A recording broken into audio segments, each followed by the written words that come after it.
And we can only sit and take a commentary role and sit and just talk about it and not really do anything about it. What is this whole thing about promoting peace and security in the world and promoting peace and security amongst nations, amongst partner nations? What is that all about? That has no use if we cannot really actually enforce it. Still monitoring the situation that is going on in Sudan with the RSF and its parallel government that it's set in the West. You know, I would go back and reinforce that this has to be a no-go, right? Militias cannot be allowed. We cannot keep allowing militias to commit atrocities and then lay down their arms and go legit and be recognized by the international community. You know, there have been situations in countries when armed coups have actually toppled governments that were committing atrocities in those countries, and that was a thing of good. But in no way, shape, or form should the army be involved in governing a country. They should only be limited situations where armed forces can intervene and deal with a government that is subjugating its citizens. And that's in those situations. That should only be a transitionary government that should then be able to give way to a democratically elected government, because you cannot claim to rule people who did not elect you. Which is why, even though I am a huge supporter of what is going on in Burkina Faso right now with Ibrahim Traore ousting his government and taking charge in rebuilding the country, I really do hope that he can eventually give way to a democratically elected government. Either give way to a democratically elected government or give his people the chance to democratically elect him into office. Because army coups that lead to formed governments can only be disastrous at the end, right? When you look at the case in Uganda, when Idi Amin was terrorizing the population of northern Uganda, and he was overthrown by then General Museveni. At that point, the country was very happy. They were happy about their liberation from the dictator, the totalitarian Idi Amin. But fast forward till today, Museveni has held on to power, and he has basically reformed the constitution to get rid of constitutional limitations to his term in office. He has reformed the constitution to get rid of age limits so that he can rule forever. Those situations never end well. They are never taking the dignity and the self-determination of the citizens of that country into account. And so military coups that topple governments should always give way to democratically elected government of the people. The government is supposed to be of the people.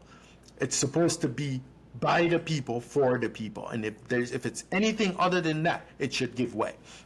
And so, you know, looking at the situation in Sudan as it currently unfolds, it is interesting to see where this ends. And while it's going on, again, my heart goes out to Sudan. My heart goes out to the millions of people that have been displaced in Sudan. And I can't even think of the sexual acts of sexual violence that have gone on in the western part of this country, and people that have and will forever be maimed by the situation that is currently going on in Sudan. My heart goes out to them. To those of you who don't really know or not very well familiar with the situation in Sudan or with the history of the country of Sudan, This country has gone through a lot. And it's never been given the chance to develop, to have a democratic government that actually helps the country move in the right direction. There's always been strife in that country, going all the way back to the colonial era when Sudan and Egypt were under the East African territories of Britain. And they were ruled by Britain for a while. And then in the late 1950s, when countries in all around Africa were vying for independence, Sudan was able to eventually get its independence in 1956, I want to say. 1956, that's when Sudan finally got its independence. And even before Sudan got independence, there had been internal strife that had been going on between the mainly Muslim population of northern Sudan and the Christian minority of southern Sudan.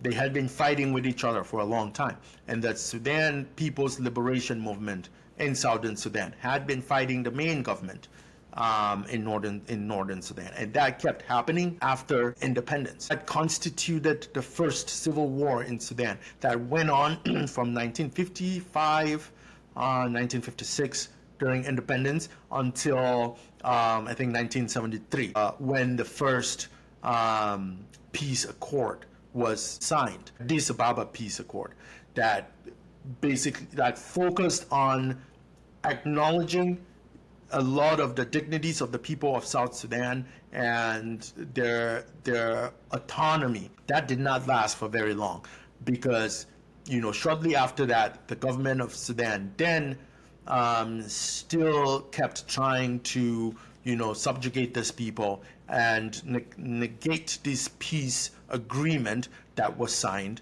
Sudan's central government kept fighting against or trying to subjugate the people of South Sudan, even after the peace agreement was signed. And that basically extending into Sudan's second civil war that went on until 2005.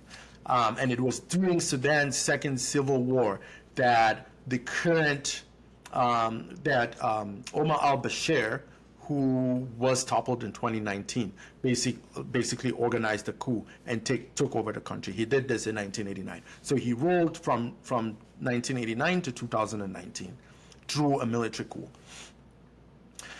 And he came in, it was the same thing, still marginalizing the people of South Sudan. It happened until 2005 when the second peace agreement was signed between the Sudan Armed Forces and the Sudan People's Liberation Movement of South Sudan. Since that was signed in 2005, there was some semblance of peace in South Sudan until 2011, when South Sudan was able to achieve independence.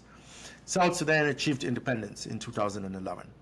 And while all of this was going on, there was another conflict that had also been going on in Darfur. Right? And the conflict between North and South Sudan, you could say, was religiously motivated because Northern Sudan, which is mostly Muslim, were basically trying to enact secular rule in the entire country and make Islam the primary religion of the country. And when you go to Darfur, the conflict that was going on in Darfur was not really religiously motivated. It's just from the fact that there's so scarce natural resources in this country that everybody basically strives for it. And the ethnic groups that are in the western part of Sudan are mainly of the African origin, even though they're Muslim ethnic groups, but they're of African origin. And so the fight that has been going on amongst these groups has just been for the scarce natural resources. And that intensified in 2003. Confirmation by international community, by the United Nations, by Amnesty International, that Omar al-Bashir was actually arming militias in the western part of Sudan that were committing all of this hate crimes. And basically what you can, they were committing all of these hate crimes in Western Sudan.